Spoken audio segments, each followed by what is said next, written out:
The gunshot echoed through the Black Rose like a death sentence waiting to be signed. Thea Grayson should have screamed, should have dropped the coffee pot, should have done anything except what her hands decided to do in that frozen half-second when the world narrowed to a single point of awareness. She made the signal, left hand flat against the stained Formica tabletop, thumb tucked into her palm, 2 deliberate taps of her index finger against the surface. Tap, tap. The man in the charcoal suit saw it, his eyes ice blue and calculating, locked onto her hand before snapping up to her face. Then he moved. The heavy oak table flipped upward with a violence that sent ceramic mugs exploding across the floor. The bullet that would have entered the base of his skull instead punched through the vinyl booth where his head had been a heartbeat earlier, burying itself in the wall with a dull thunk that somehow sounded louder than the gunshot itself. Glass shattered. Someone was screaming. Thea's ears rang with a high-pitched whine that swallowed all other sound as she hit the floor, the coffee pot finally slipping from her grip to spill across the checkerboard linoleum in a spreading dark pool that looked too much like blood.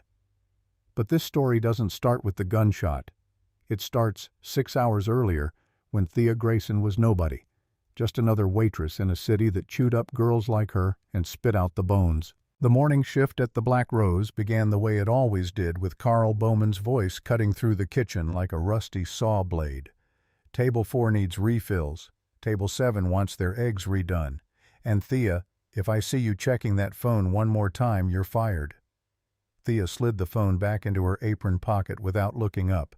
The screen had shown the same 3 words it had shown every morning for 6 weeks: payment overdue. Below that, a number that might as well have been a death sentence. $180,000. Finn needed a kidney transplant. She had $340 in her checking account and another $60 in tips from last week that she hadn't deposited yet. The math didn't work. It would never work. She picked up the coffee pot, the same one she'd dropped 6 hours from now, and moved through the morning crowd with practiced efficiency. The Black Rose occupied a corner lot in South Chicago where the L-tracks rattled overhead every 12 minutes, and the clientele ranged from construction workers grabbing breakfast to lawyers slumming it for the nostalgia factor. Thea had learned to read the room in the 18 months since she'd started: who tipped well, who grabbed who, left quietly. Who was dangerous. The dangerous ones usually came at night, but this morning brought an exception. He sat alone in booth 9, a newspaper spread before him that he wasn't reading. Mid-30s, maybe. Dark hair swept back from a face that looked like it had been carved rather than born. The suit probably cost more than 3 months of Thea's rent. His coffee sat untouched, steam rising in lazy spirals. She approached with the pot, keeping her eyes down the way Carl had taught her. "Warm up." He glanced up. The newspaper folded itself with a crisp snap. "You've worked here how long?" The question caught her off guard. Most customers didn't speak to her beyond orders and complaints. "1.5 years." "You know the owner, Carl Bowman?" "He's my boss." "That's not what I asked." Thea's hand tightened on the coffee pot handle. Something in his tone made the air feel thinner. "I know he owns the place. That's all I know." The man studied her for a long moment, then slid a 20 across the table. "Keep the change." "And Thea, when the real trouble walks in tonight, don't be here." He left before she could ask how he knew her name. The 20 stayed on the table along with the full cup of coffee and a feeling in her chest like someone had just read her death certificate aloud. The afternoon dissolved into the usual chaos. A grease fire in the kitchen. A couple arguing loud enough that Carl had to threaten to call the cops. Thea's phone buzzed twice with calls from Northwestern Memorial Hospital that she sent to voicemail because she couldn't bear to hear the same conversation again. Finn's condition was deteriorating. They needed an answer on the transplant. Did she have the financial arrangements in place? She didn't. She never would. By the time the dinner rush hit, Thea had pushed the morning's strange encounter into the back of her mind. Survival meant focusing on the immediate orders, refills the couple at table 12 who were drinking their way through the wine list and getting louder with each glass. The sky outside had gone dark. Rain hammered against the windows in sheets. Then the door opened at 11:42 p.m. 4 men walked in. No, walked wasn't the right word. They occupied the space claimed it made everything else in the room feel temporary and small. The one in front wore a charcoal suit that fit like it had been assembled around him. His face held the kind of symmetry that made people stare, but his eyes were what stopped Thea's breath. Pale blue, Arctic cold, eyes that had seen things die and hadn't looked away. Behind him came three others, a massive man with a broken nose that had healed badly, a thinner one in glasses, who moved like a predator despite his accountant appearance, and a younger guy with hands that stayed near his waistband where a gun probably lived. Every conversation in the diner stopped. The drunk couple at 12 suddenly found their wine very interesting. The line cook Pop, who'd worked here since before Thea was born, froze with a spatula in midair. Carl appeared from the back office, his face draining of color. "Mr. Mercer, we weren't expecting Booth 4. The charcoal suit Mercer didn't look at Carl. He walked to the corner booth like he owned it, and maybe he did. Maybe he owned all of it. The three men positioned themselves strategically, one at the door, one near the kitchen, one at the booth behind Mercer. They weren't sitting down for a meal. They were securing a perimeter. Thea's hand shook as she grabbed the coffee pot. Carl caught her arm. "Let me take this one. I've got section 4. Thea, I'm serious. I need the tips." It was true, and they both knew it. Carl's jaw worked, but he let her go. Thea crossed the floor on legs that felt like water, the coffee pot suddenly weighing 50 pounds. She kept her eyes down the way she'd learned. Don't make eye contact with men like this. Don't give them anything to remember you by. Coffee. Black. His voice was a low rumble like distant thunder. Thea poured, watching the dark liquid fill the white ceramic mug. Her hand stayed steady through sheer force of will.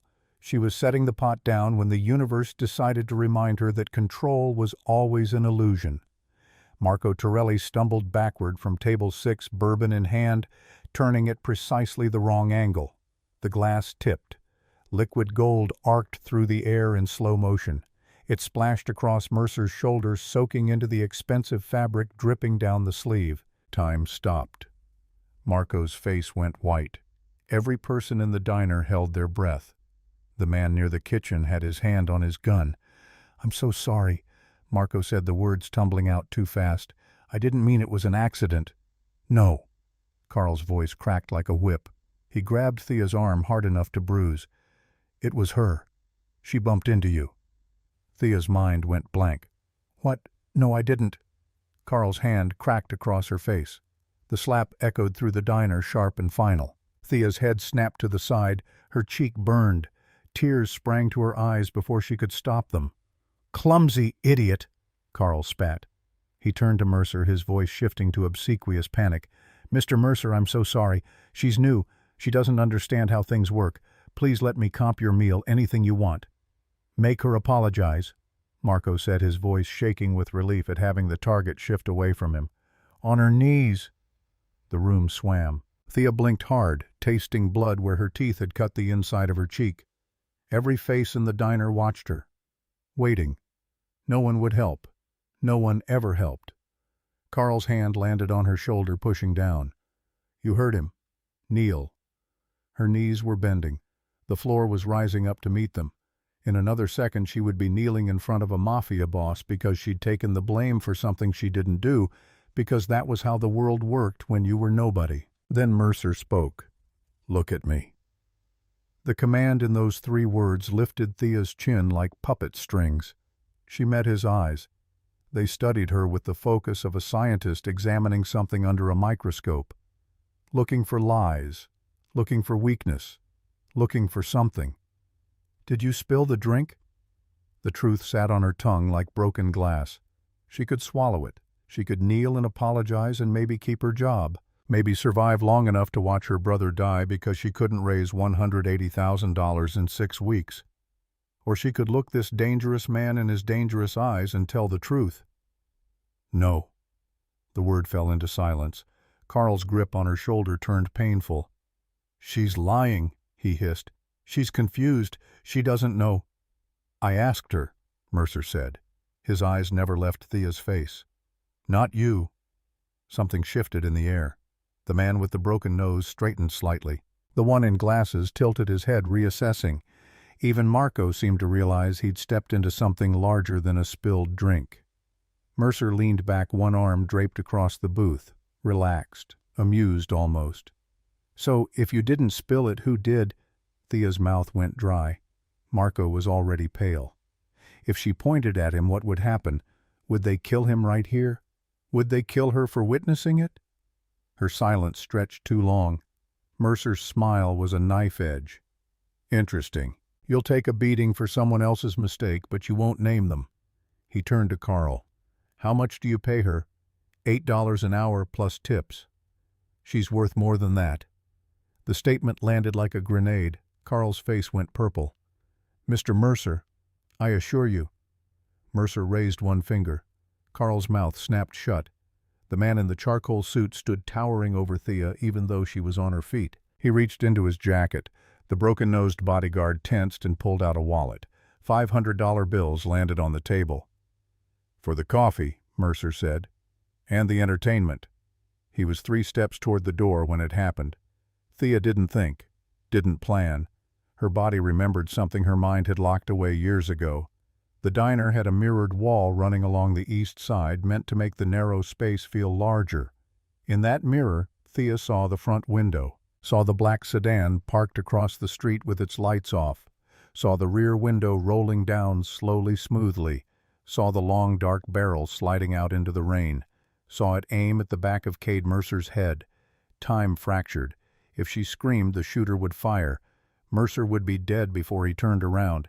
If she did nothing, the man who'd just defended her would have his brains painted across the door. If she moved toward him, the bodyguards would shoot her first and Mercer would die anyway. Her father's voice echoed across 14 years. "If you can't speak, let your hands scream." Thea's left hand shot out, landing flat on the table in Mercer's peripheral vision. She tucked her thumb into her palm, folded her fingers over it, tapped twice with her index finger against the formica. Tap. Tap. Mercer's eyes snapped to her hand. 1 second of confusion, then recognition, then calculation so fast it was barely visible. He kicked the table up. The world exploded. The gunshot, the shattering glass, Mercer yanking her down behind the overturned table as bullets chewed through the booth where his head had been. The broken-nosed man Silvio, she would learn later, was already firing through the window. The accountant Nash had materialized a gun from nowhere and was moving toward the kitchen exit. Thea was on the floor with Mercer's hand wrapped around her wrist, his body between her and the gunfire. He smelled like sandalwood and gunpowder. His grip was iron. "Stay down." More shots. The sedan's tires screeched. Nash fired 3 precise shots at the fleeing car. Then silence, heavy and ringing. Mercer pulled Thea to her feet. His eyes bore into hers with an intensity that made her knees weak. "Who taught you the Chicago Underground signal?" The question punched through her shock. The signal. She'd made the signal. The one her father had taught her when she was 6 years old, playing a game in a different diner, in a different life. Thumb tucked 2 taps. He'd said it meant gun behind close. He'd said it was just pretend. "My father," she whispered. "What's his name?" "John. John Grayson." Mercer's face didn't change, but something flickered in those ice-blue eyes. He looked at Nash. "Get the car. Back entrance." "Boss, we need to—" "Now." Nash disappeared. Mercer turned back to Thea, and she realized with a jolt that his hand was still on her wrist. Gentle now, but firm. "What's your name?" "Thea. Thea Grayson." "How old are you, Thea Grayson?" 20.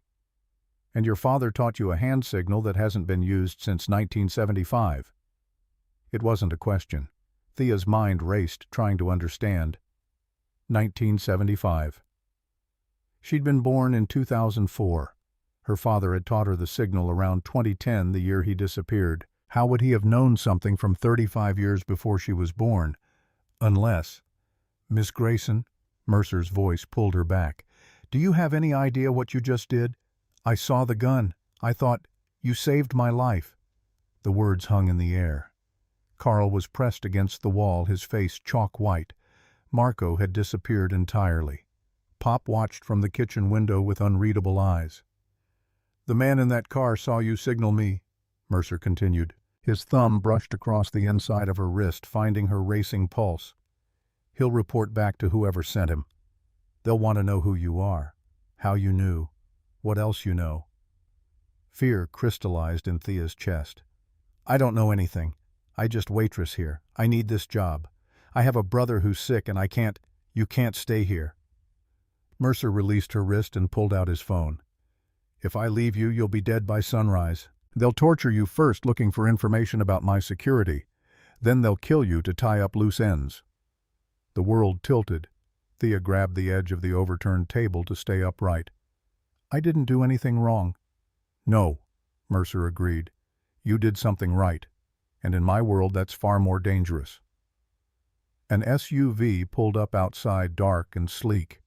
Nash appeared in the back doorway, gesturing. Mercer's hand settled on Thea's lower back, steering her toward the exit. "Wait," she said. "I can't just leave. My apartment, my brother—" "Your brother is at Northwestern Memorial, 4th floor, room 427. Finn Grayson, age 12, end-stage renal failure. He needs a transplant that costs $180,000 that you don't have." Mercer's voice was matter-of-fact. "Nash is very efficient." Thea stopped breathing. They'd investigated her. In the 5 minutes since she'd made the signal, they'd pulled her entire life story. "How do you—" "You saved my life," Mercer said again. His eyes held hers. "I protect what's mine. Right now, whether you like it or not, you're mine. Get in the car, Thea. We'll discuss the rest at the estate." It wasn't a request. The hand on her back became firmer, guiding her into the rain, into the SUV, into a leather seat that probably cost more than everything she owned. Mercer slid in beside her. Nash took the driver's seat. The man with the broken nose. Silvio sat in front, twisting to keep eyes on the street behind them. The doors locked with a heavy thunk that sounded too much like a cell closing. They drove in silence. Thea watched the city blur past through rain-streaked windows. The south side gave way to downtown, then to the north shore, where houses became estates and poverty became a concept that happened to other people. Her mind spun in useless circles. She was in a car with a mafia boss. Someone had tried to kill him. She'd somehow stopped it with a hand signal her father had taught her as a game. Her father, who had disappeared 14 years ago, whose body was never found, who had known a secret code from 1975. "Mr. Mercer," she started. "Cade." "What?" "My name is Cade, and we're past formalities, don't you think?" He wasn't looking at her. His gaze tracked the streets with the focus of a predator mapping territory. "You put your life between me and a bullet. That earns first names." Thea's hands twisted in her lap. "Cade, my father, the signal. Do you know what it means?" "I know what it meant in 1975 when the 5 families of Chicago used it to communicate in rooms where speaking was dangerous. I know it was phased out in '76 after the Northbrook massacre when the code was compromised. I know that anyone who still knows it is either very old or very connected." He turned to her then, and his eyes were colder than she'd seen them. "And I know that John Grayson is not your father's real name." The SUV turned through massive iron gates. A sprawling stone mansion materialized from the rain like something out of a Gothic novel. Security cameras tracked their approach. Men with dogs patrolled the perimeter.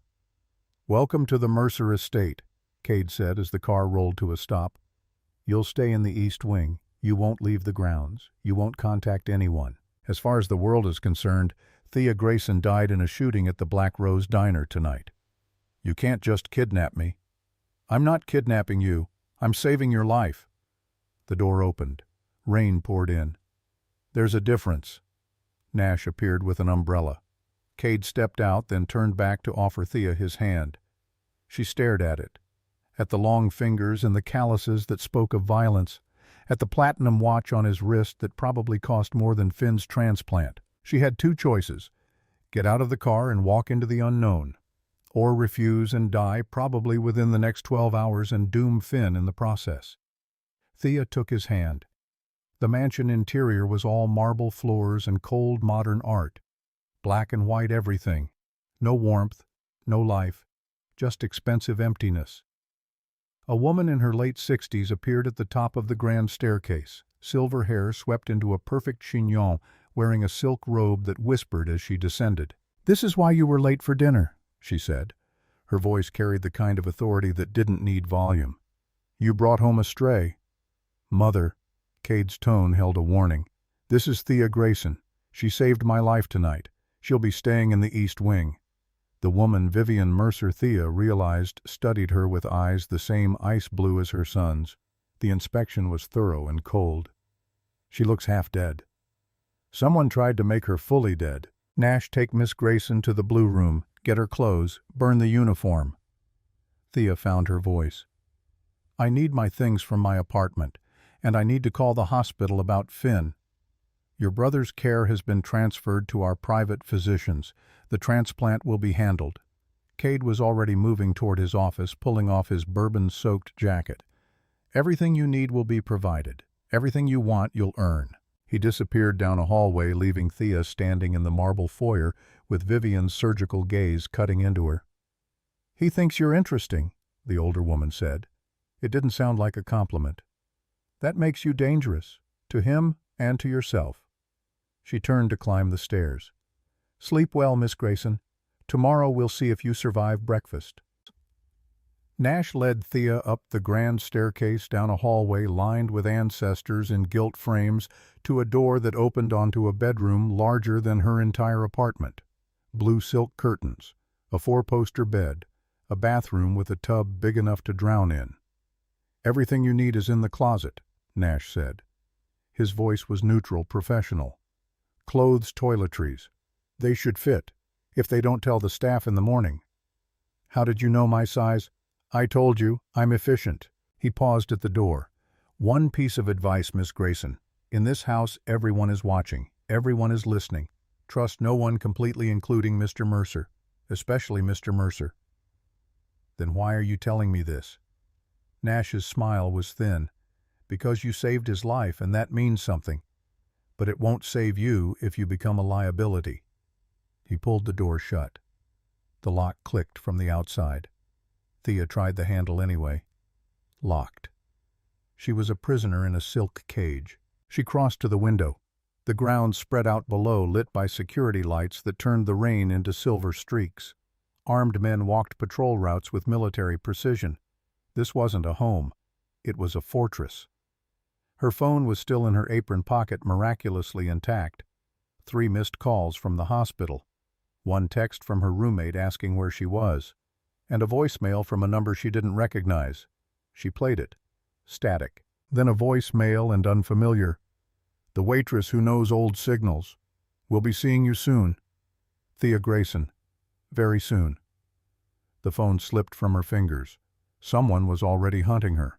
The man in the sedan had gotten her name, had gotten her number. A soft knock interrupted her panic. The lock clicked open. A woman in her 50s entered carrying a tray of food. "Mr. Mercer thought you might be hungry." Thea stared at the soup, the bread, the glass of water. Poison would be easy. Drugs would be easier.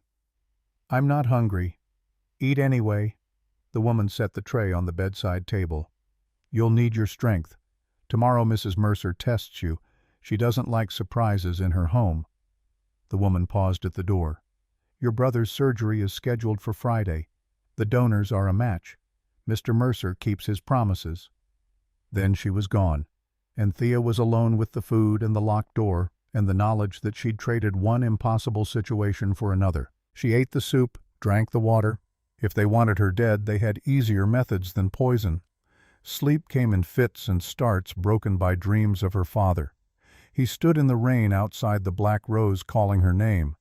When she ran to him, his face changed, became Cade Mercer's face, became a stranger's face, became a skull. She woke at dawn to find Nash standing at the foot of her bed, a stack of folders in his hands. "Rise and shine, Miss Grayson. Time to learn who your father really was."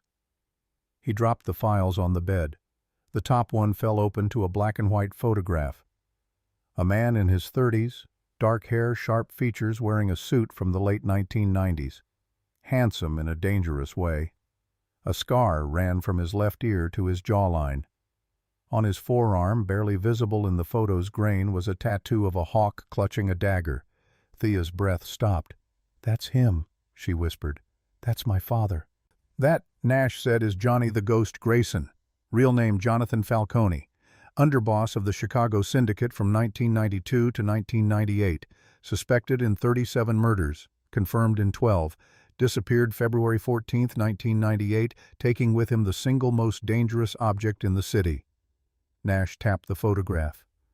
"The Ledger. A book containing every bribe, every murder, every dirty secret of the 5 families. Your father stole it, vanished, and was presumed dead." The room spun. Thea gripped the edge of the bed. "That's not possible. He died in 2010. His car went into the river. The police said what they were told to say." Nash pulled out another photograph. This one showed a car being pulled from the Chicago River.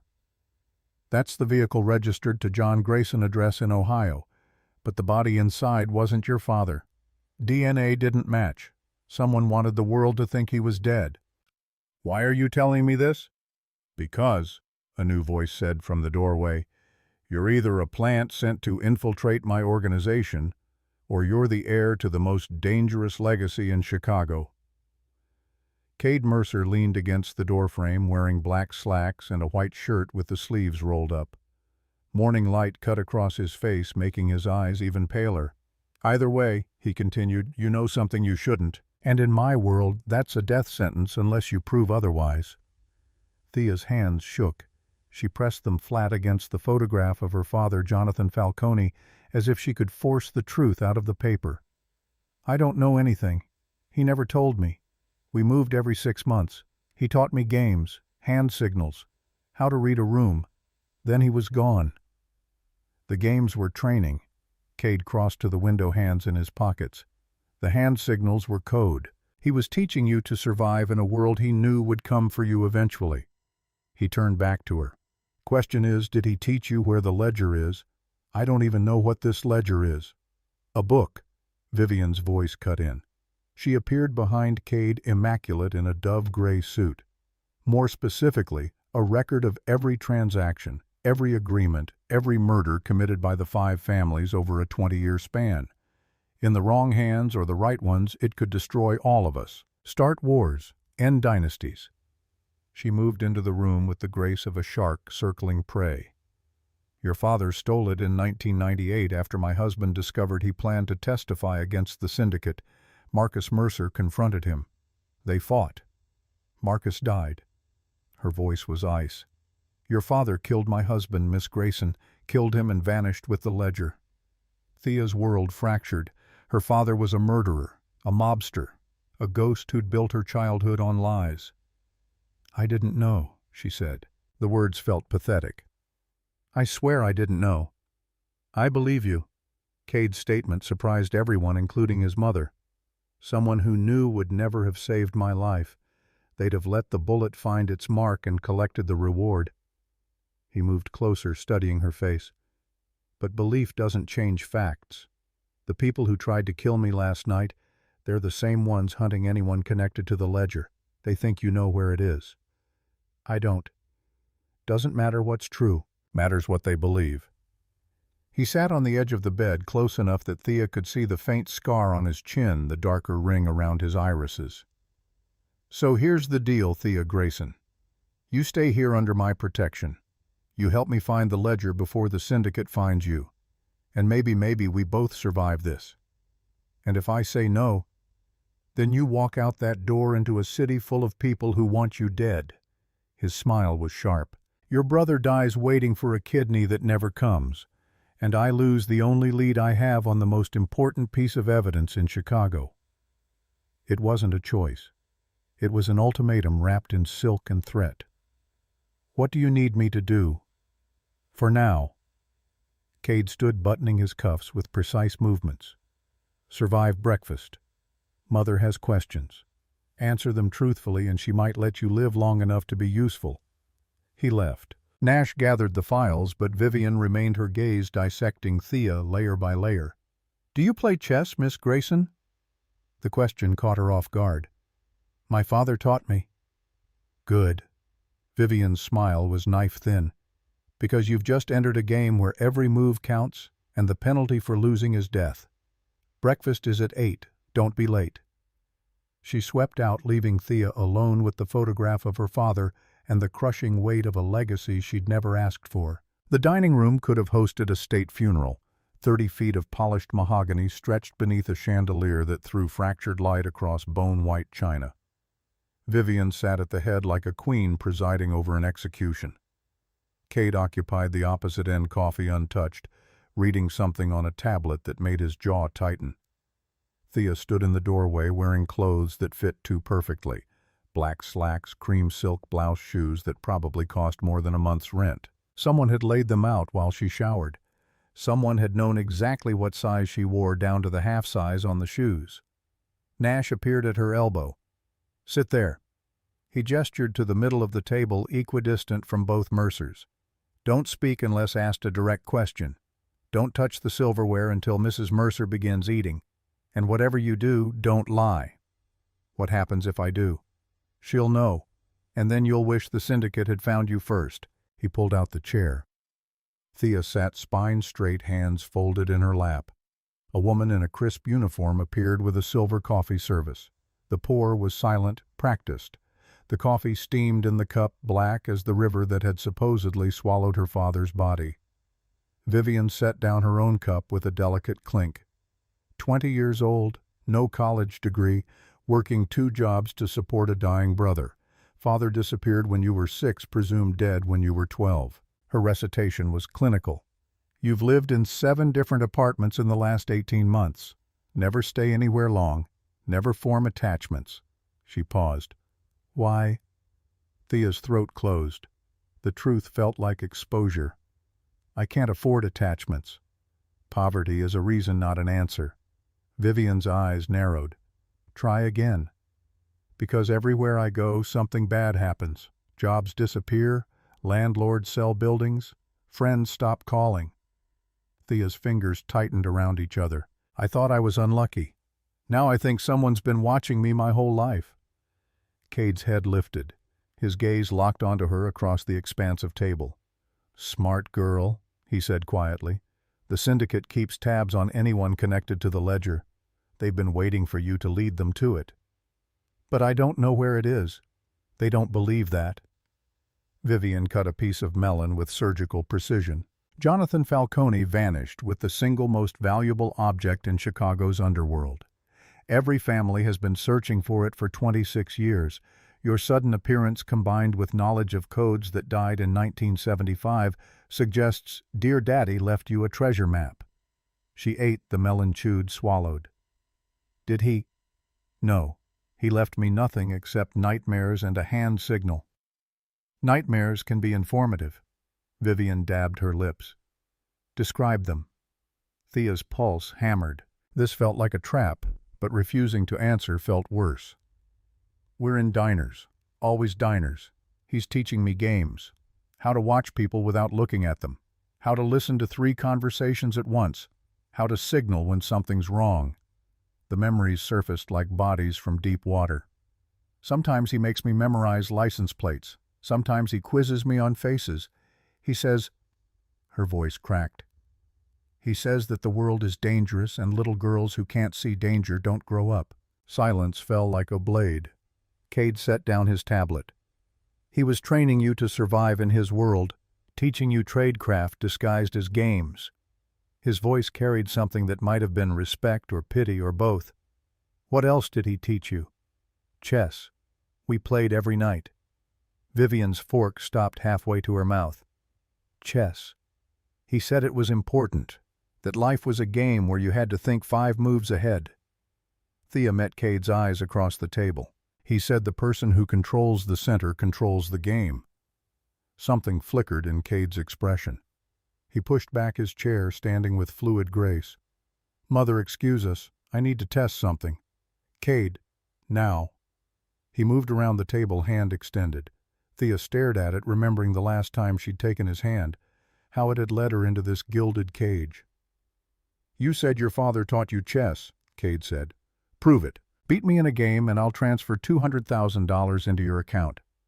Lose and you work for me until the ledger is found, no matter how long it takes. Thea's breath stopped. I can't beat you. Then you have nothing to lose by trying. His hand stayed extended. Vivian watched with the intensity of a scientist observing a chemical reaction. Nash had materialized in the doorway, arms crossed, face unreadable. Thea stood, took Cade's hand, let him lead her through the mansion to a library lined floor to ceiling with leather-bound books that probably cost more than Finn's surgery. A chess set waited on a table by the window carved from black and white marble, each piece a work of art. You're white, Cade said. First move advantage. Thea approached the board. Her hands shook as she reached for a pawn. The memory of her father's voice filled her head. Control the center. Think 5 moves ahead. Every piece matters, even the ones that look weak. She pushed the king's pawn forward 2 squares.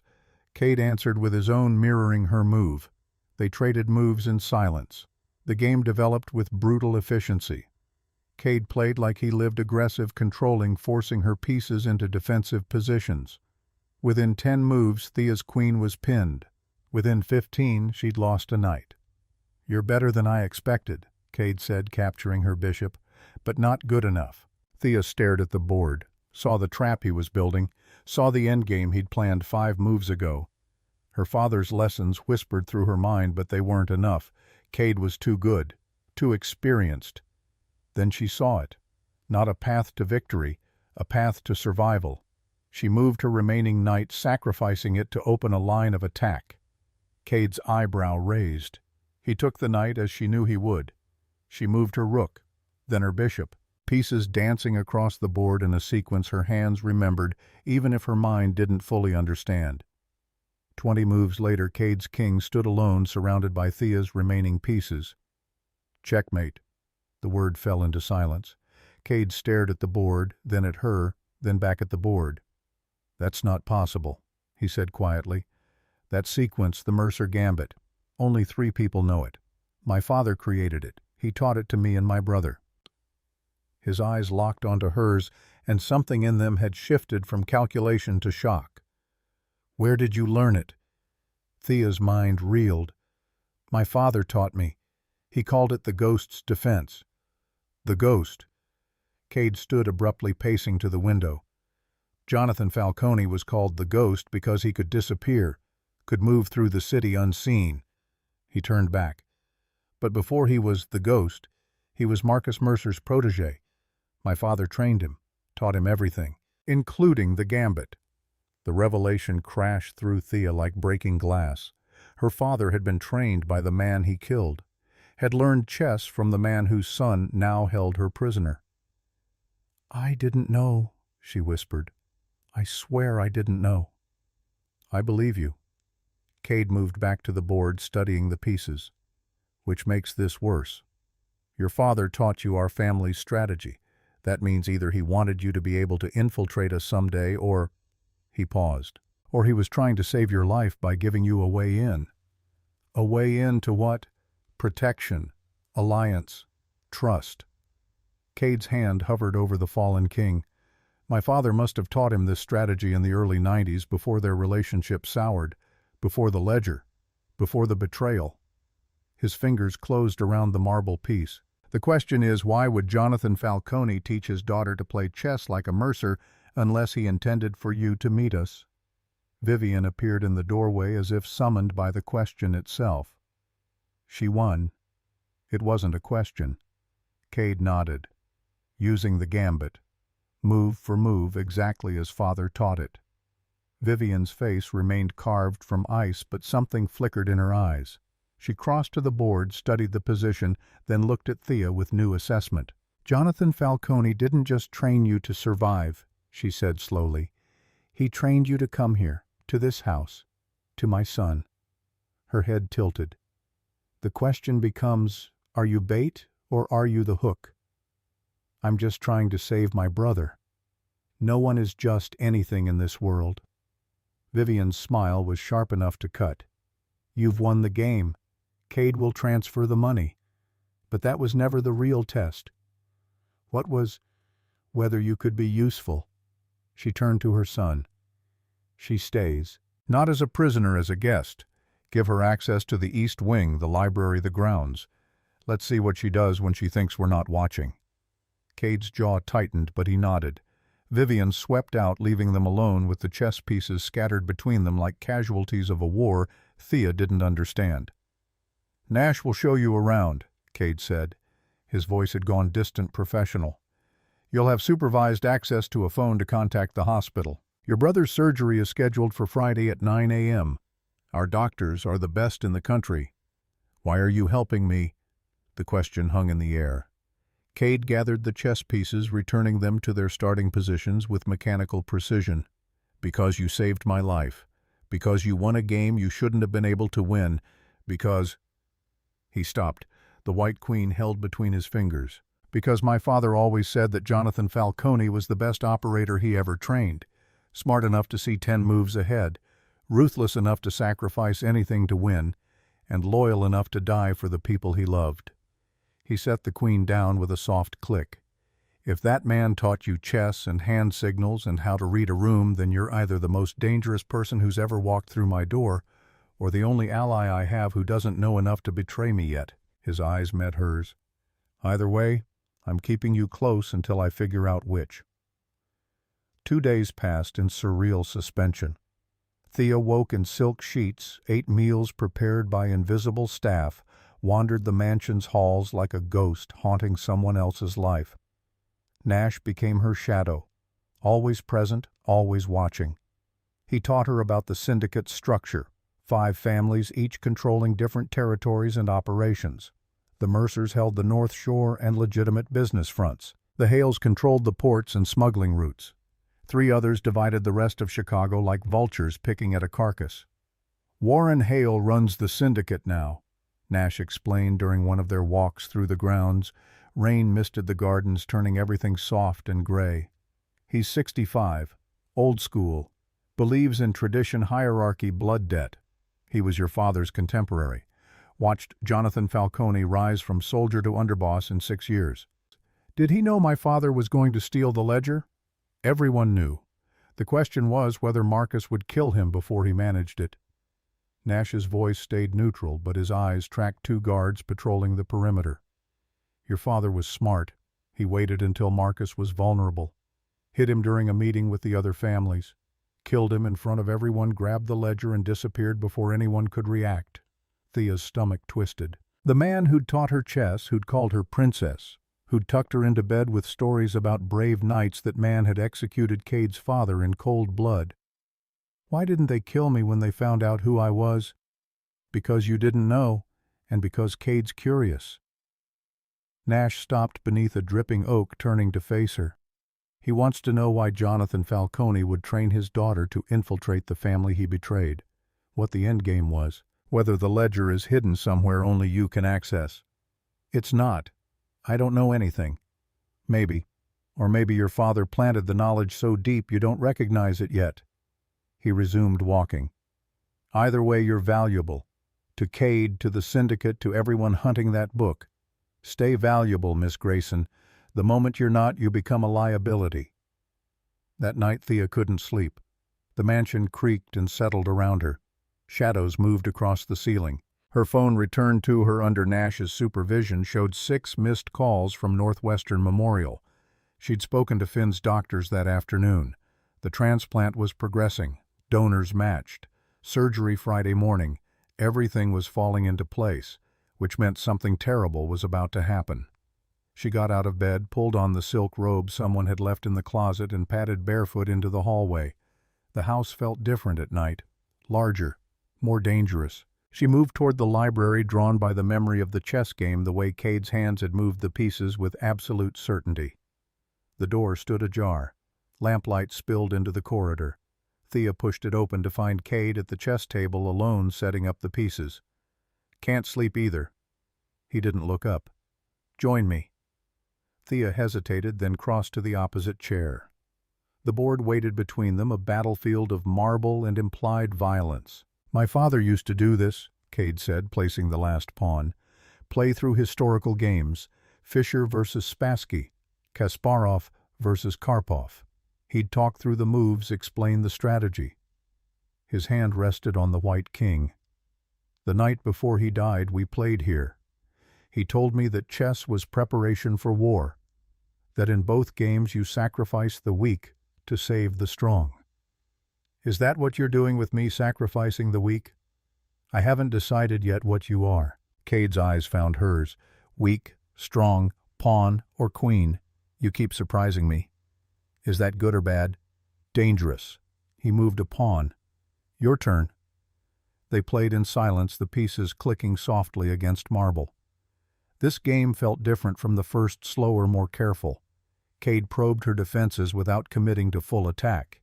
Thea responded with moves her father had drilled into her, each one a memory of his voice saying, "Patience wins more games than aggression." 20 moves in, Cade spoke again. "Tell me about the night he disappeared."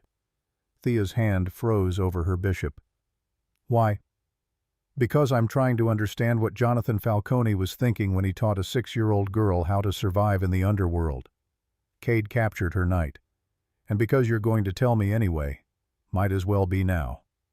The truth sat in Thea's throat like broken glass. But something about the late hour, the quiet room, the way Cade watched her with curiosity instead of calculation, it loosened her tongue. "We were at a diner, not the Black Rose somewhere in Ohio, a truck stop." The memory surfaced with painful clarity. "He bought me pancakes, taught me the hand signal, the one I used to save you. He said it was a game, that if I ever saw danger and couldn't speak, I should let my hands scream." Cade's movement stilled. "Go on." "He kissed my forehead. Taught me." Thea's vision blurred. "That taught me." Thea's vision blurred. "That was February 2010. 2 weeks later, the police knocked on my foster home door and said his car had been found in the river. No body, just the car." February 2010. Cade's voice sharpened. 12 years after he killed my father and stole the ledger. Long enough to establish a new identity, raise a daughter. And then, why leave? I don't know. Yes, you do. Cade leaned forward. Think, Thea. What happened in the weeks before he left? Anything unusual? Strangers watching your house? Phone calls in the middle of the night? Your father acting paranoid? Thea's mind raced backward. February 2010. She'd been 6 years old. They'd been living in a small apartment above a dry cleaner in Cincinnati. Her father had worked nights doing something he never explained. And in the weeks before he vanished, "There was a man," she said slowly. "He came to the apartment, late at night. I woke up and heard them arguing. My father told him that the deal was off, that he wouldn't do it, not for any amount of money." "What deal?" "I don't know, but the man said," Thea's breath caught. "He said that if my father didn't cooperate, they'd take me, use me to make him talk, and my father said," her voice broke. "He said, 'Take me instead. Let my daughter live. She doesn't know anything.'" The room fell silent except for the rain against the windows. Cade stared at her with something that looked like understanding or horror or both. "He traded himself for you," he said quietly. "Made a deal. His life or his knowledge or his cooperation, whatever they wanted, in exchange for leaving you alone." "But they didn't leave me alone. You said the syndicate has been watching me. Watching, not touching. There's a difference." Cade stood pacing to the window. "Someone gave the order to monitor you but not engage. Someone who wanted to see if you'd lead them to the ledger eventually." He turned back. "Which means your father made a deal with someone powerful enough to protect you even from the syndicate. Who has that kind of power? In Chicago, only one person." Cade's reflection showed in the rain-dark glass. "Warren Hale, head of the syndicate. The man who's been looking for the ledger longer than anyone." Thea's blood went cold. "You think my father made a deal with the same people he stole from?" "I think your father was smarter than anyone gave him credit for. Smart enough to know he couldn't run forever. Smart enough to negotiate." Cade moved back to the chessboard. "Question is, what did he trade information? The location of the ledger, or—" His eyes locked onto hers. "You." The word landed like a physical blow. "He wouldn't do that." "Wouldn't he?" A master operator trained by my father, betrayed by the life he chose? Maybe he saw a way out. Give them his daughter, trained in all the old codes, able to infiltrate the families from the inside. A perfect sleeper agent so deep she doesn't even know she's been planted. Cade's voice dropped to something almost gentle. Maybe you're not here by accident, Thea. Maybe this is exactly where Jonathan Falcone planned for you to be. No. But even as she said it, doubt crept in. The chess lessons, the hand signals, the way her father had trained her to read rooms and watch faces and survive.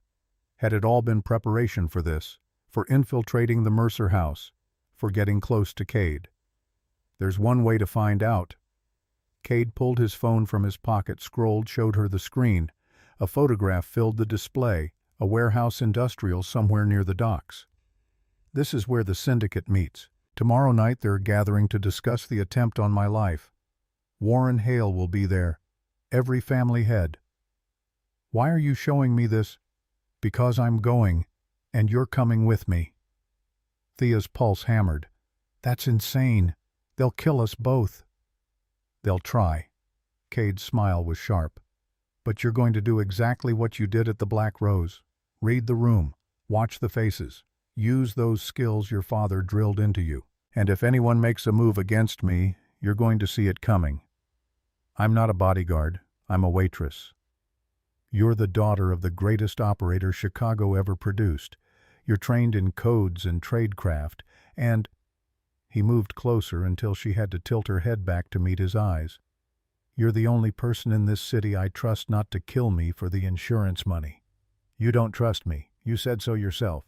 No, I said I was keeping you close until I figured out what you were. His hand came up, fingers brushing her cheek with unexpected gentleness. I've decided. You're a weapon your father forged and aimed at my family. The question is whether you'll fire when the moment comes, or whether you'll choose a different target. Thea's breath caught. The touch should have felt threatening. Instead it felt like a test, like an invitation. What if I choose not to go at all? Then Finn's surgery gets postponed indefinitely. The doctors discover complications. You watch your brother die, and then you spend the rest of your very short life wondering if pulling the trigger would have saved him. Cade's hand fell away. 8 p.m. tomorrow. Wear black. And Thea. Whatever happens in that warehouse, remember, in chess and in war, the queen is the most powerful piece on the board. But she's only powerful if she knows how to move. He left her alone with the chess pieces and the weight of an impossible choice. The next day crawled past like an execution countdown. Nash spent the morning teaching Thea about the syndicate's hierarchy, showing her photographs of the family heads, drilling her on names and faces. Warren Hale, Catherine Brennan, Dominic Salazar, Vincent Torres, Marcus Cole. 5 families, 5 faces, all of them looking at the camera with the dead eyes of predators.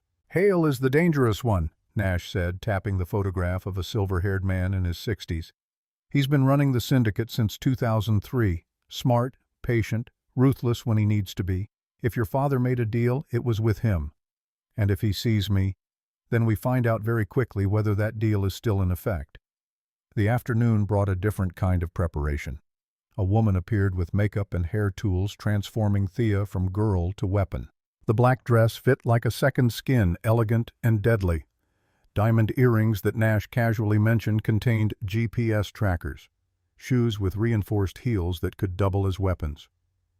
"You're dressing me for war," Thea said, staring at her reflection. "Yes," the woman replied simply. "Try not to die in the dress. It's Chanel." At 7:30, Thea stood in the foyer feeling like an imposter in expensive fabric. Cade descended the stairs in a black suit that probably cost more than her childhood. He stopped 3 steps up, studying her with an expression she couldn't read. "You look like your father," he said finally. "Same eyes, same way of standing, like you're ready to run or fight at any second. Is that good or bad?" "Terrifying." He came down the remaining steps, offered his arm. "Ready?" "No." "Good, neither am I."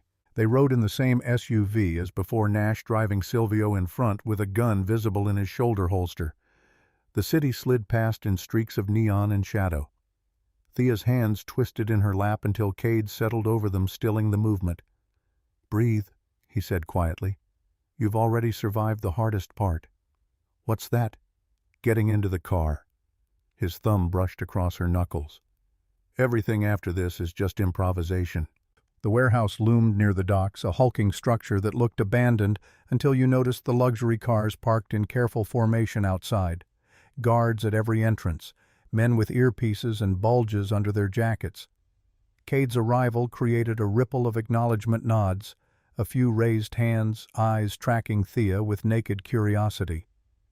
"They're wondering who you are," Cade murmured as they walked toward the entrance. "Let them wonder."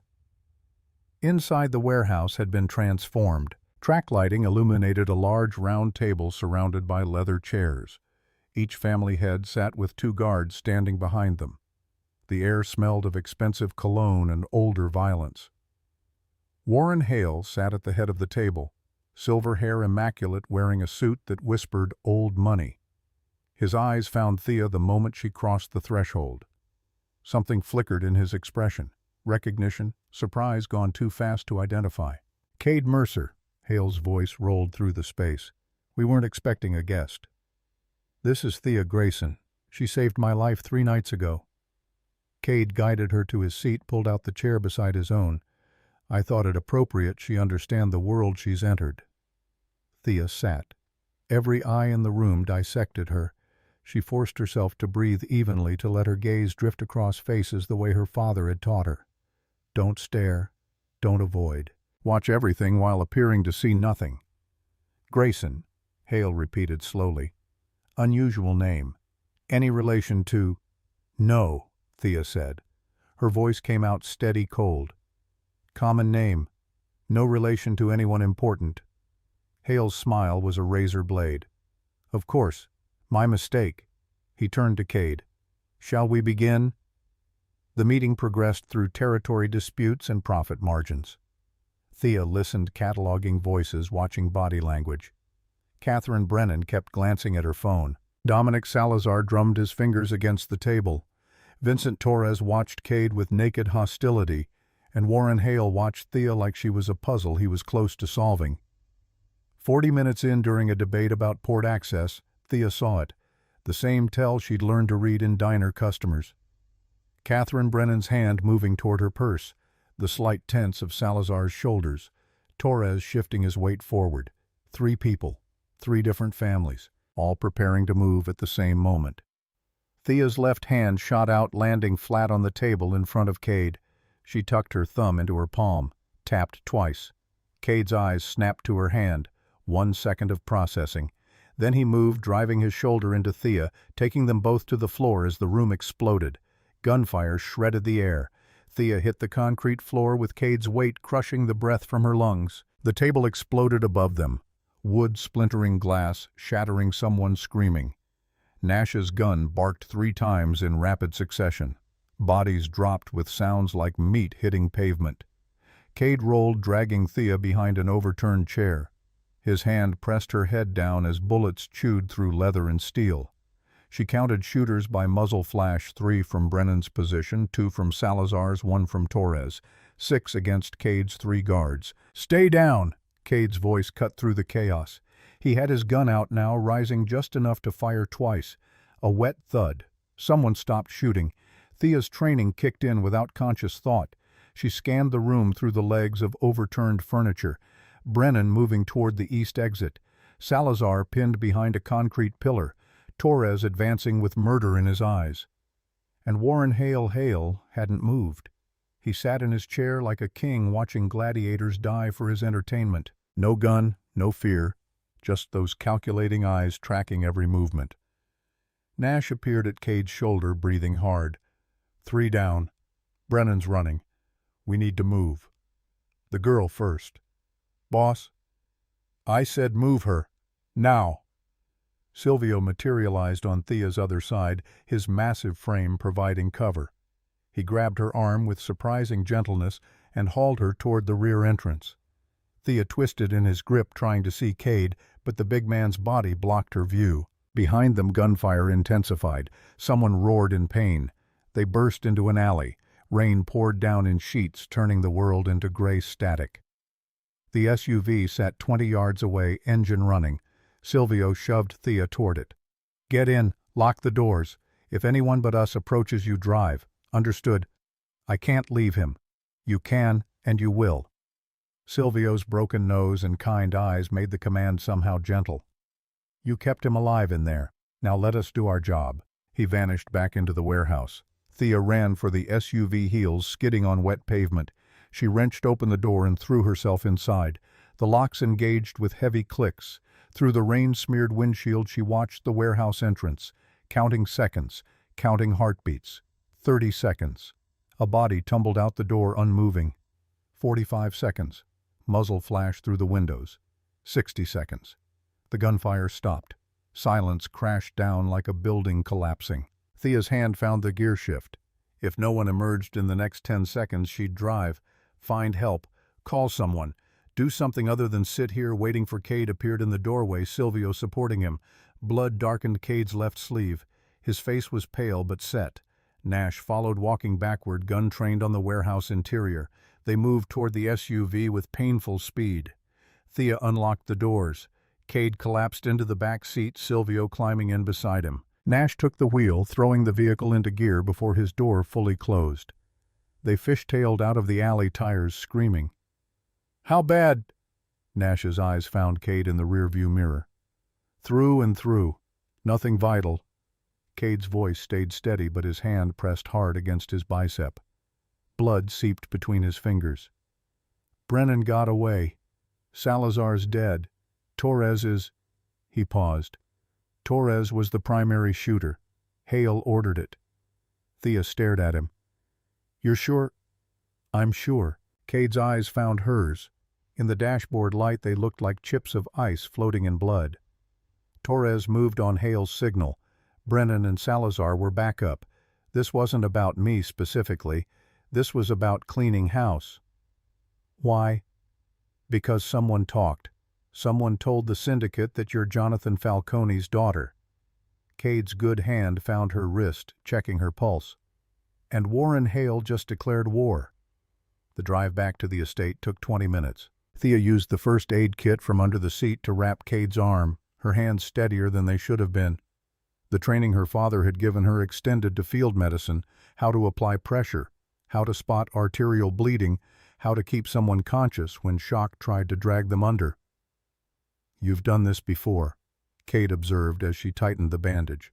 "My father cut himself once. Bad. Taught me how to handle it while we waited for help that never came." Thea's fingers worked automatically. "He said that in our world you couldn't always trust hospitals." "Smart man. Wrong world, right instincts." "Was he smart?" Thea tied off the bandage. "He got himself killed. Left me alone. Stole something that got how many people murdered? 37 that we know of. Probably more." Cade tested his arm, grimacing. "But he kept you alive. Taught you to survive.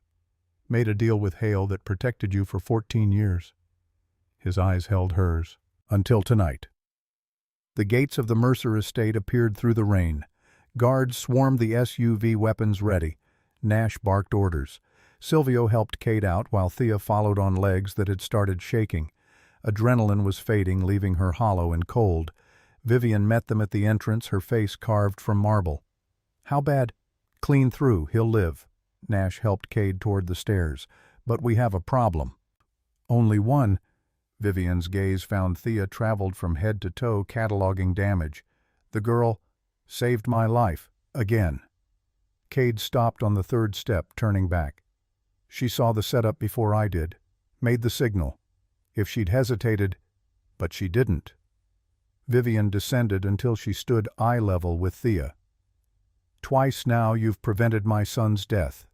Either you're the luckiest waitress in Chicago, or you're exactly what Jonathan Falcone trained you to be." "I don't know what he trained me to be." "Then it's time we found out." Vivian gestured toward the library. "Nash, get the Falcone files, all of them. Cade, have the doctor look at that arm. Miss Grayson with me." It wasn't a request. Thea followed Vivian through the mansion to the library, where she'd beaten Cade at chess 3 nights ago, a lifetime ago. The older woman moved to a bookshelf, pressed something hidden in the molding. A section of wall swung open, revealing a room beyond. "My husband built this," Vivian said, stepping into the hidden space. His war room, where he planned operations, stored intelligence, kept the secrets that kept us alive. The room was small, windowless, dominated by a massive desk covered in files and photographs. One wall held a corkboard mapped with strings connecting faces to locations to dates. Thea's eyes swept across it, landing on a photograph that stopped her heart. Her father, younger, maybe 30, standing beside a man who could only be Marcus Mercer. They had their arms around each other's shoulders, grinning at the camera. Behind them, a banner read, "Mercer Industries, 1992. "They were friends," Vivian said quietly. "More than that." Marcus saw Jonathan as the son he wished Cade could be. Brilliant strategist, natural leader, absolutely loyal. She touched the photograph. Until he wasn't. Thea moved closer. Other photographs showed her father through the years at meetings in warehouses, always at Marcus Mercer's side. Then the images changed, became surveillance photos. Her father alone, looking over his shoulder, hunted. What happened? The ledger happened. Vivian pulled a file from the desk. In 1997, the 5 families decided to consolidate power, pool their darkest secrets into a single vault. Proof of who bought which judges, which bodies went where, which politicians belonged to whom. One archive to bind them all, hidden, where no single family could touch it without the other's knowledge. She opened the file. Marcus was designated keeper. Jonathan was his second. Together, they were the only ones who knew the vault's location. And my father stole it. After Warren Hale approached him, offered him money, power, protection if he'd turn on Marcus, steal the ledger, and give Hale control of the syndicate. Vivian's voice went cold. Jonathan refused. 3 times. Then Hale changed tactics. She pulled out another photograph. A little girl, maybe 5 years old, sitting on a swing, dark hair and pigtails, enormous eyes. Thea recognized herself. "He threatened me." "He threatened you. Told Jonathan that if he didn't cooperate, they'd take his daughter, use you to force his compliance, and when he'd given them everything, they'd kill you anyway to eliminate witnesses." Vivian set the photo down. So Jonathan made a different deal. He'd kill Marcus, his mentor, his friend, and steal the ledger, but he'd hide it somewhere Hale could never find it. And in exchange, Hale would never touch you. The room spun. Thea gripped the edge of the desk. "My father killed someone to save me." "Your father killed my husband to save you." Vivian's eyes glittered with something that might have been tears or rage or both. "Then he vanished for 12 years, raising you in hiding, teaching you skills you'd need to survive. Until—" She paused. "Until what, Miss Grayson? What happened in 2010 that made him abandon you?" Thea's mind raced backward. February 2010. The man at the apartment. The argument. Her father saying, "Take me instead." Someone came for him. Wanted him to do something. He refused. Said they could take him but had to leave me alone. "Hale," Vivian breathed. The deal had a time limit. 12 years of protection in exchange for the ledger's location. When Jonathan still wouldn't give it up, Hale collected him. But he's dead. The car, a cover story. No body was ever found. Vivian moved to the corkboard, tracing strings to a blank space at the center. "Jonathan Falcone is alive, Miss Grayson. Hale has been holding him for 14 years, torturing him periodically, trying to break him. And you know what's kept him alive all this time?" Thea couldn't breathe. "Me. You. The daughter he traded everything to protect. The one piece of leverage Hale has never been able to use because your father made sure you knew nothing." Vivian's smile was sharp. "Until you walked into the Black Rose and made a hand signal that brought you straight to us. The pieces clicked into place like chess moves. Her father had trained her, taught her codes that would identify her to the Mercers, given her skills that would make her valuable, then arranged for her to save Cade's life in exactly the way that would force him to bring her into the organization. I was never bait," Thea said slowly. "I was the message." "Yes." Vivian's expression held something like respect. Jonathan knew he couldn't defeat Hale alone, couldn't get word out, couldn't escape, so he trained you to be his voice, taught you to infiltrate the one family that might help him, the family that hates Hale as much as he does. She moved closer. The question is, now that you know the truth, what will you do with it? The door opened. Cade entered, his arm freshly bandaged, carrying a leather-bound book. He set it on the desk with a heavy thud. Nash found this in your apartment, hidden under a floorboard. He opened the cover. The pages were filled with handwriting. Thea recognized her father's cramped, precise script. Your father's journal, written over the last 14 years. Every page is addressed to you. Thea's hands shook as she pulled the journal closer.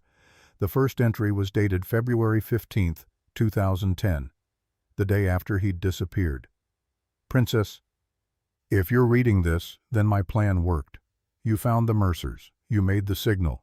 You're exactly where I need you to be. I'm sorry for everything I've taken from you. Your childhood, your innocence, the father you deserved instead of the monster you got. But I'm not sorry for keeping you alive, not sorry for teaching you to survive, not sorry for loving you more than anything else in this broken world. Hale has me. He'll keep me alive as long as the ledger stays hidden. The moment he finds it, we're both dead. So I've made sure he'll never find it, because the ledger isn't in a vault or a safety deposit box or buried in some field. It's in you. The handwriting blurred. Thea blinked hard, forcing herself to read. Every chess game I taught you, every hand signal, every lesson in reading rooms and watching faces. They're all chapters in the ledger. The information is encoded in your training. The names, the crimes, the evidence, I built it into your muscle memory. Into the way you play chess, the sequences you use, the defenses you favor. You are the ledger princess. You just don't know it yet. The Mercers will figure it out. Cade's smart like his father was. Vivian's ruthless like Marcus never could be. They'll extract what you know piece by piece. And when they have enough, they'll go to war with Hale. Let them. Help them. But remember, in chess and in war, the queen is the most powerful piece on the board. Not because she's the strongest, but because she chooses when to move and when to wait. Be the queen, Thea, not the pawn. I love you. I'm sorry. And I'm proud of who you've become. Dad. Thea's vision swam. She gripped the journal so hard the leather creased. Cade and Vivian stood on either side of her, reading over her shoulders. The chess game, Cade said quietly. The Mercer gambit you used to beat me. That wasn't just my father's strategy. It was encoded information. Each move corresponds to a name or transaction. Vivian's finger traced the page. Jonathan memorized the entire ledger, then broke it into sequences he could teach as chess strategies. Teach you the games and you'd memorize the evidence without knowing what you were learning. That's insane. That's brilliant. Cade moved to the chessboard still set up from their last game. How many games did he teach you? Dozens, maybe 50. We played every night for 4 years. 50 games, 50 chapters of evidence. Cade's hands hovered over the pieces. Can you remember them? Play through the sequences? Thea closed her eyes. Her father's voice echoed through memory. This is the ghost's defense. Watch carefully. King's pawn to e4, knight to f6, pawn to d4. Yes, she whispered. I can remember. Then we have a choice to make. Vivian's voice cut through the moment. We can extract the information slowly, carefully, building a case against Hale that will destroy him legally, or... Her eyes met Cade's across the board.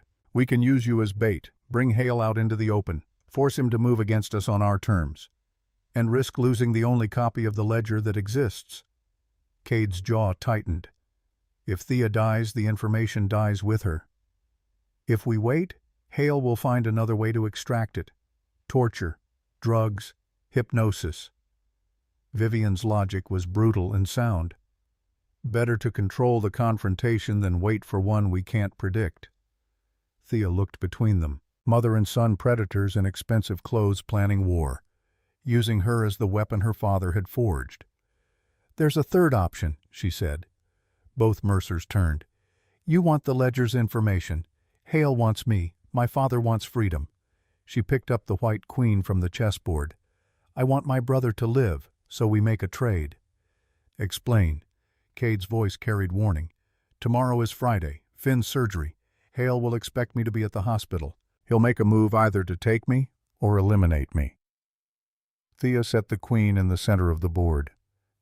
We let him try. But we're ready. And when he comes... She looked at Cade. You offer him a deal.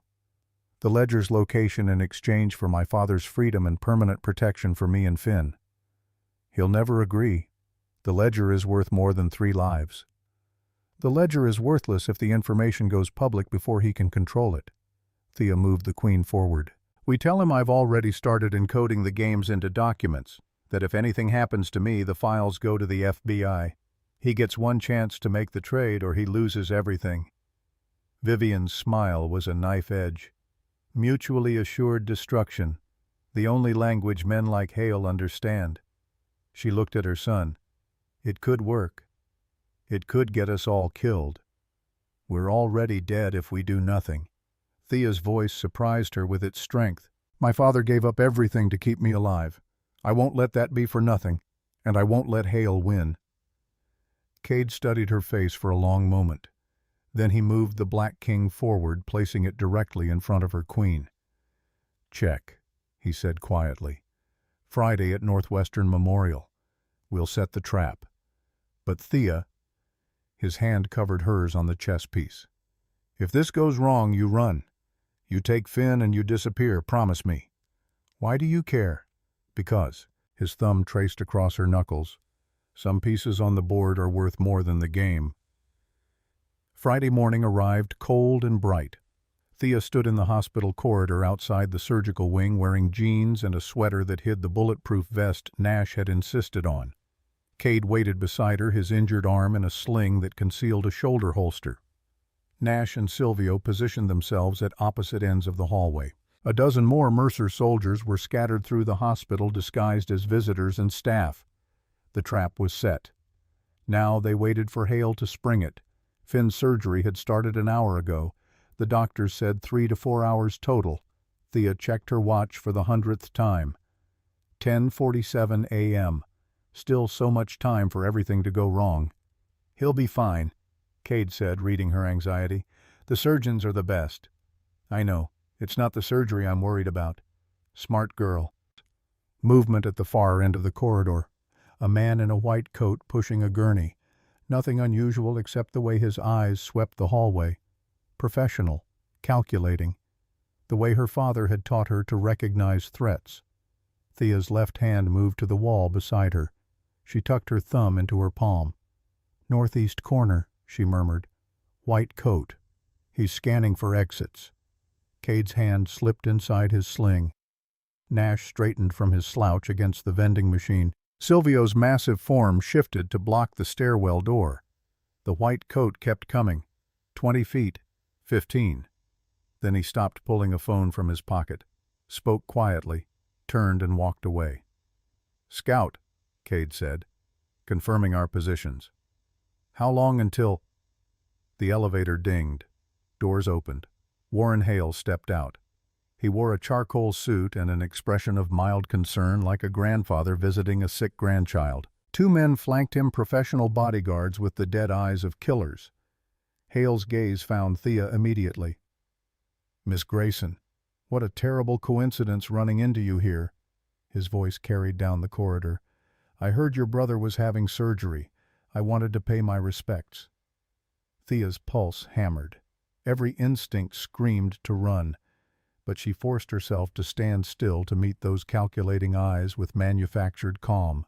That's kind of you, Mr. Hale, but I'm sure you have more important business. Nothing is more important than family. Hale moved closer, his guards matching his pace. Family is what binds us, what we sacrifice for, what we kill for. He stopped 5 feet away. Isn't that right, Mr. Mercer? Cade's hand emerged from the sling holding a gun. Warren, didn't expect to see you in the light of day. I thought you preferred shadows. I prefer efficiency. Hale's guards drew weapons. Nash and Silvio responded in kind.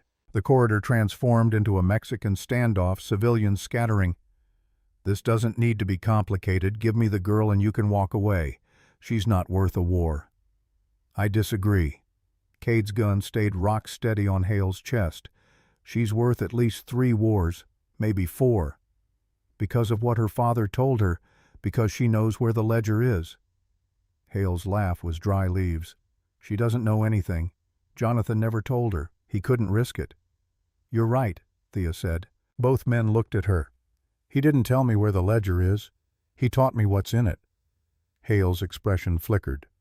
"Explain." "Every chess game, every sequence, every strategy he drilled into me for 4 years, they're all encoded chapters from the ledger." Thea's voice stayed level. "He memorized the entire thing, broke it into patterns, and built them into my muscle memory. I am the ledger, Mr. Hale. Kill me, and you lose it forever." The silence stretched. Hale's eyes narrowed. "Prove it."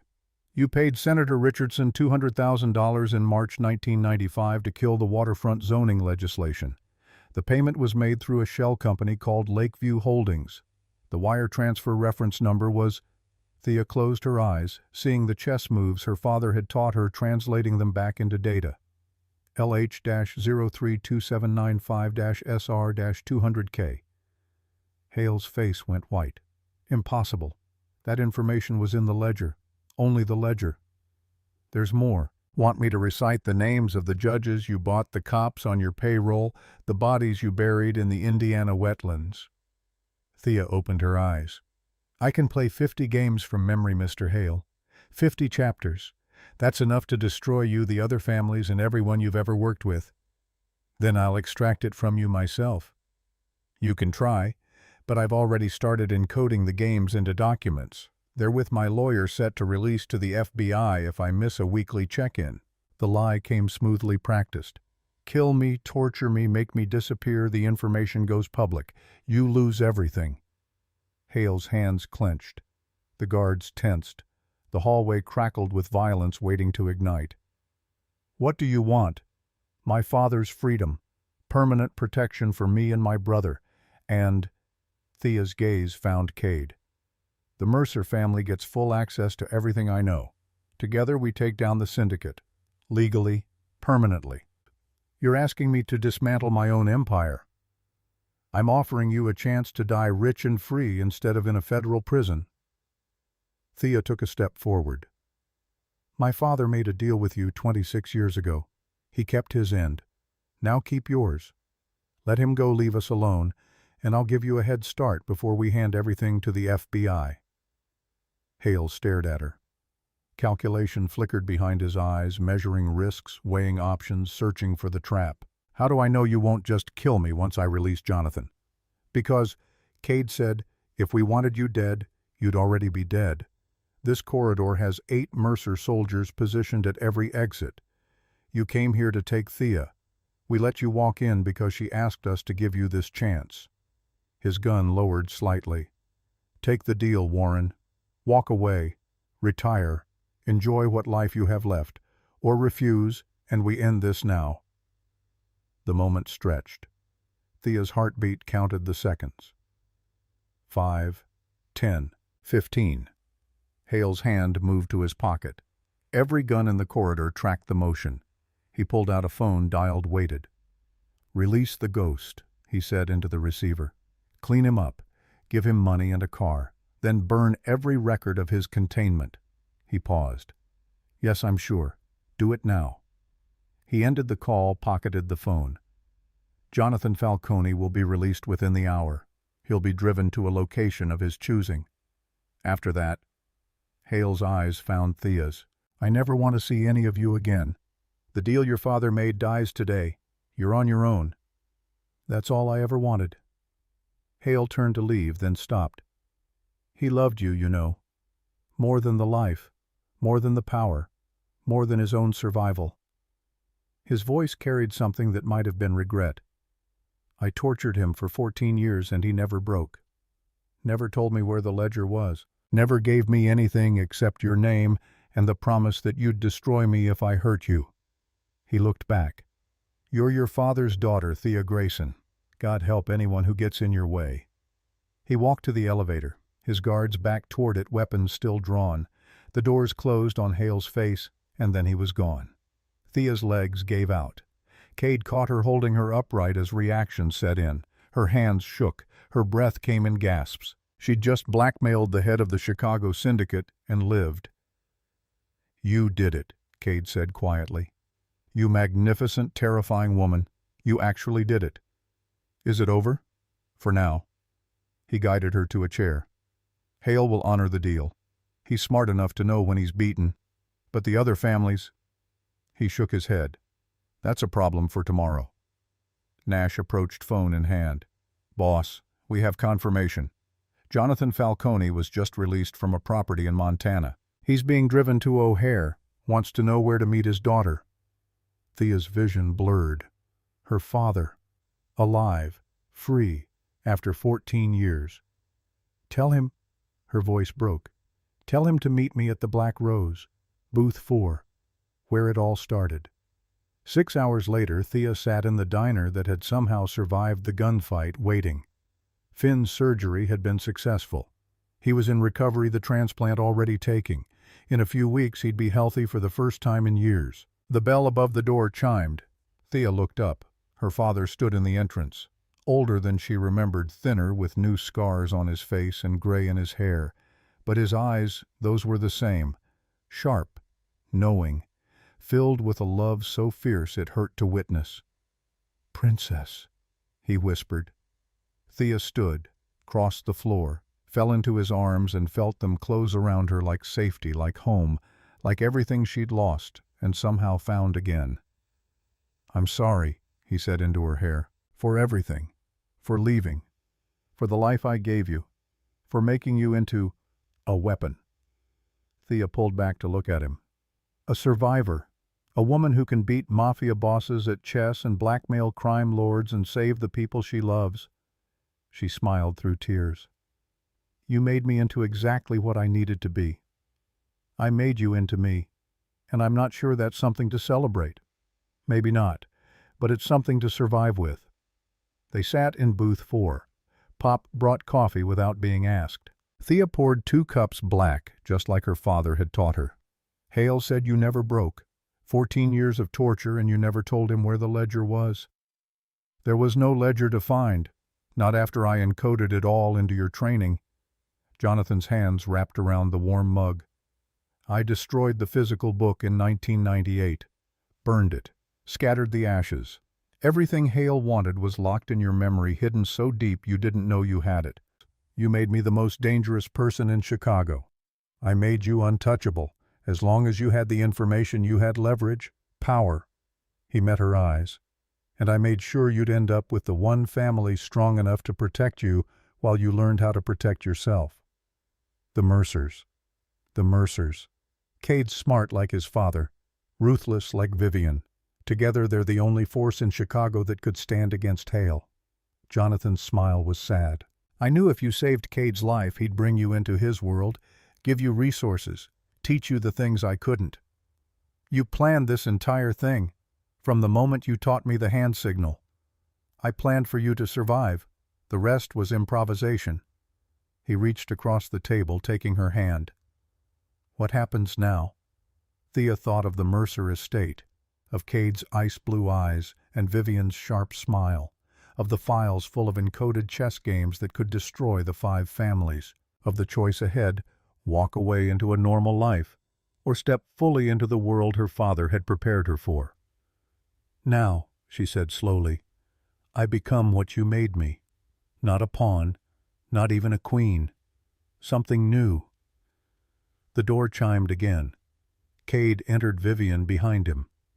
They approached the booth with the confidence of people who owned everything they surveyed. Cade's eyes found Thea's and something passed between them. Understanding, respect, the acknowledgement of partnership. "Jonathan Falcone," Vivian said, her voice carrying ice and fire. "You killed my husband." "I did, and I've paid for it every day since." Jonathan's voice stayed level. "But he taught me everything I know, gave me the tools to save my daughter. In his own way, Marcus Mercer lives on through her." Vivian's gaze shifted to Thea, measured, calculated. Then, impossibly, she smiled. "He does, doesn't he?" She slid into the booth beside Jonathan. "Which means we have business to discuss." Thea has 50 games memorized, 50 chapters of evidence that could dismantle the syndicate. The question is, what do we do with that power? Cade sat beside Thea, his hand finding hers under the table. "We finish what your husband started," Thea said, looking at Vivian. "We take down the families, not with violence, with evidence, with law. We burn the syndicate to the ground and build something new from the ashes." "And who leads this new order?" Jonathan's question hung in the air. Thea looked at Cade, at Vivian, at her father, at the chess pieces scattered across a board larger than she'd ever imagined. "We do," she said. "Together, not as enemies, not as victims, as partners." 6 months later. The Black Rose had been completely renovated. New booths, new lighting, but the same layout. The same booth 4 where a waitress had once made a signal that changed everything. Thea sat there now wearing a tailored suit, reviewing documents on a tablet. The FBI raids had been spectacular. 37 arrests in a single night coordinated across 5 states. The syndicate was broken. Hale had fled to somewhere without extradition.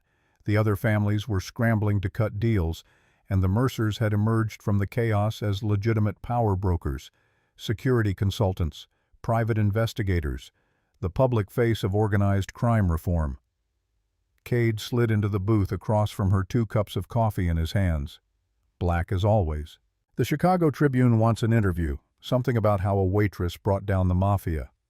"Tell them no." "I did. Vivian wants to say yes." "She would." Thea smiled, accepting the coffee. "How's Finn?" "Starting college next week. Business major. Says he wants to work for us." Cade's expression softened. "You did it. Saved his life. Saved your father. Destroyed the people who hurt you." "We did it. I couldn't have survived without you." "No. You would have survived. You always survive. That's what makes you dangerous." He reached across the table, taking her hand. "Question is, what do you want to survive for now? The war's over. You can walk away, live normally." Thea looked around the diner, at Pop behind the counter, at the customers who didn't know they were sitting in the birthplace of a revolution, at the booth where her life had fractured and reformed into something stronger. "Normal is overrated," she said. "I'd rather be the queen." Cade's smile was sharp and genuine and full of promise. "Then let's play the next game. Together." Their hands stayed linked across the table. Outside, Chicago stretched toward evening, a city being rebuilt from shadows into light. And in booth 4 of the Black Rose, 2 players prepared their next move. Some queens are born, some are crowned. Thea Grayson took the throne with a coffee pot and a hand signal and refused to ever let it go.